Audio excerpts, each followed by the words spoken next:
Murtaza Ali Jafari sketches in his notebook in the large backyard of a home in the Blue Mountains, about 50 kilometers northwest of Sydney.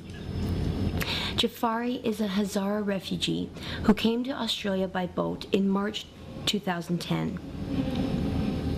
After 26 months in immigration detention, Jafari is now living with an Australian family in community detention. My room, that's their room. Yeah, they're very nice family, very nice. No part of that family.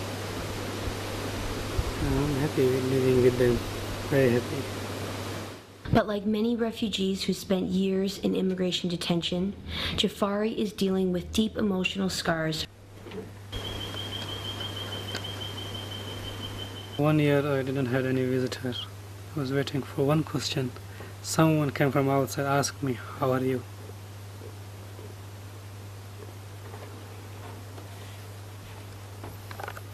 So I have to wait.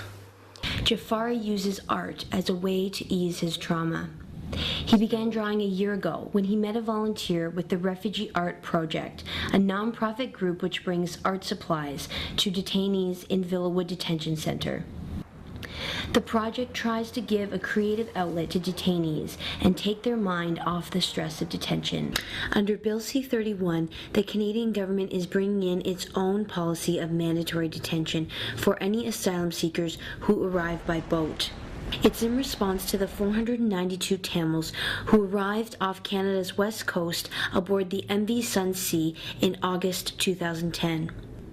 So mandatory detention has led to significant mental health problems of refugees, people who are already suffering torture, trauma, the post-traumatic stress of the brutality that they've fled, war, persecution. But in addition to that, it hasn't worked for the refugees, but it also hasn't worked as a deterrent.